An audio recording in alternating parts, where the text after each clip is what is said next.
that they have a winning mindset. From Manu Garba, let's get to talk about Bankole Oluokere, and that has to do with the Flamingos. The Flamingos were in action on Saturday, and they did not take any prisoners. A lot of questions were asked about Bankole Oluokere, especially after that 1-1 draw in Burkina Faso coming into the country. Questions were asked if they can, of course, get a win to progress to the next stage of the FIFA Women's World Cup qualifiers, where they are poised to take on Liberia after Senegal lost to Liberia by 2-0 in Monrovia yesterday. But on Saturday, Flamengo, of course, beat Burkina Faso girls 6-0 with the likes of Chidi Harmony getting on the score sheet. She's actually the leading goal scorer as far as the World Cup qualifiers is concerned for the under 17. A 6-0 scoreline. It finished just like you can see on your screens. The girls celebrating, and of course the coaches with them,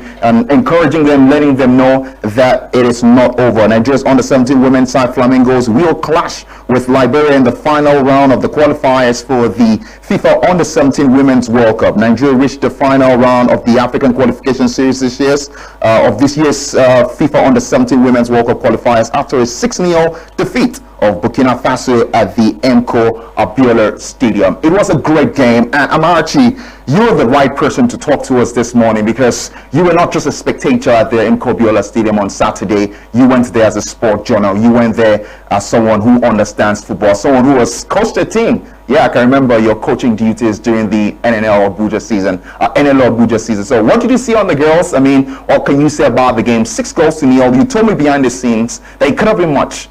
Could have been much, right? Oh yes, of course. Big kudos to the Flamingo ladies. Yes, they actually proved that the 1-1, that first leg, wasn't an interpretation of the game and what they could give. Listening to Coach Bankole Oluokere on Friday, we brought him on the show. You could hear the amount of confidence he had in his voice, and also trusting God that his girls be out there to play well.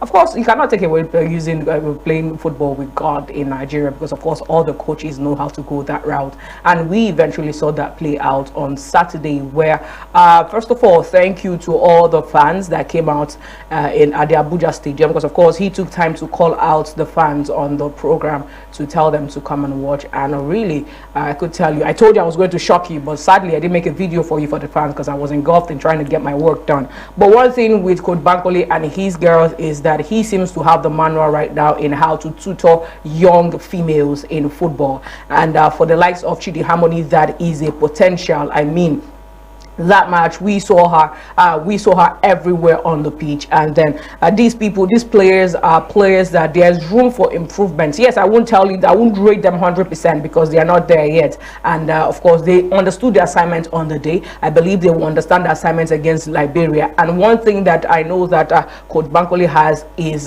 he has the tenacity to watch these people grow. He has the charisma to lead them at different points. We saw him at the last World Cup with the formal team, and I know that he has also the eye to fish out potentials, and you see that they girls played according to his game plan and gave him the result. It would have been more goals if we let me go that way, but of course clinicality, you cannot, it's inevitable in football, and I want to believe that when they get the more experience, they get to play in other matches, maybe against Liberia, they get to take all the chances that they tend to get in that particular match. But I must say kudos to the Flamingos, kudos to the coach, kudos to the body in charge of football that of course came out, and all the fans that came out to give their support to that particular one, hoping that the next time that the national teams call also in Abuja, you come out and also support. All right, let's see what happens when they take on Liberia, either in Monrovia or here in Abuja, for the final tickets of the Dominica 2024 Women's Under 17 World Cup qualifiers. We're still on the local scene, and it's still Aso Sports. Let's get to talk about Rivers United, their final game of the rescheduled fixtures, which has been very daunting. Out of a possible 15 points, Rivers United have gathered just 4, and the last game was yesterday, and that was a 3-2 win against Niger Tornadoes. Goodness gracious, a 5-goal thriller at the Dokia Mesamaki Stadium, which also entails that they could have easily drawn or lost that particular one, but quite gracious for them. They were able to, of course, return to the full season with a 3-2 win against Niger Tornadoes. Let's take a look at Rivers' last 5 games as it involves the rescheduled games. Rivers' last 5 games, it's not been a very good one, like I said. In a possible 15 points encounter, they've got just 4 points, so that is 1 draw and 1 win. We saw it in match day 21. They lost to Remo Stars by 2-1 at Ikene. They played a 0-0 draw, and here you have it, Remo Stars beating them by 2-0, and of course their final game beating Niger Tornadoes by 3-2. Before we take a look at the starts of the current NPFL standing, Amarachi, let's get you talking about Rivers United right now. The league is going to resume fully for them, but with this run of form, do you think they can maintain their reputation? What I mean maintain their reputation, I mean just playing like a team that played in the continent, playing like a team that are former champions, because right now the position on the log is not speaking so well of the pride of Rivers, as they call them. Of course, the pride of Rivers, I must commend, they really have tried this season because of the fact that if you see in their last 5 matches, like you have mentioned, they won some, they've drawn some of them, and then they've also lost. That is what makes football, and that is what shows that the other teams are quite competitive. But so far in the scheduled matches that they have played, they gained themselves 9th position on the league table with 44 points, and that would be them trying to finish at least top 5 at least in the league table, because at the moment I'm sure that except every other team is paused and then made to lose back to back, that is where you can see them in the top 3. But as it stands now, they have an opportunity to finish up mid-table, or at least at top 5 or top 6 thereabout. And I know these things, how these things work basically is for a coach to understand the assignment, but sometimes you can also say the coach understands the assignment, gives a game plan, and then the players are fatigued. You cannot break their heads and put the ball in. These people are fatigued.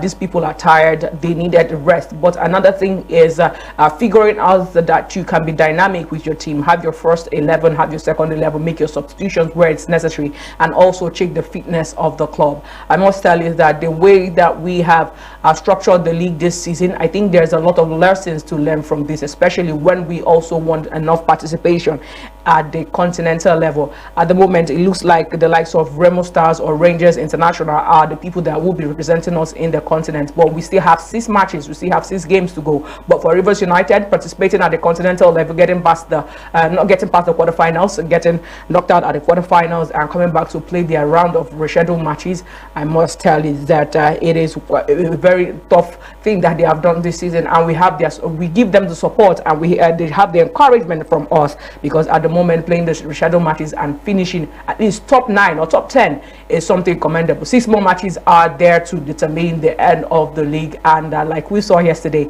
we are going to keep our arms folded and crossed and anticipating the last round of matches. All right, now let's quickly take a look at the standings as we get to talk about some maybe permutations as the show goes on the chances of Rangers International possibly aiming to represent Nigeria in the continent. NPFL standings, if you can have it, Rangers are still on top with 57 points. One very interesting thing right now is that everyone played 32 games, so everyone is evenly poised as it concerns the number of the games played. Remo Stars, after 32 games, are just 1 point behind the leaders, and Ayimba are 2 points behind the leaders, and as well as Shooting Stars, who are 5 points behind the leaders. So the league is still up for grabs with 6 games left to be played and a possible 12 points to the respective sides. Let's see if they can win all their games. On the flip side of the table, we have the likes of Gombe United, who are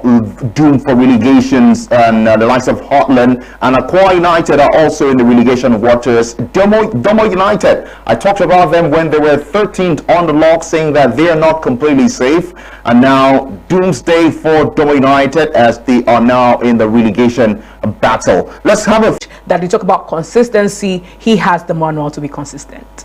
All right, 6 Premier League titles, 1 Champions League, 1 FIFA Club World Cup, and here you keep counting and counting. 17 trophies for Pep Guardiola for Manchester City. Well, talking about Manchester City, and we don't really have time right now. We need to really hasten things up, but we can't hasten things away from just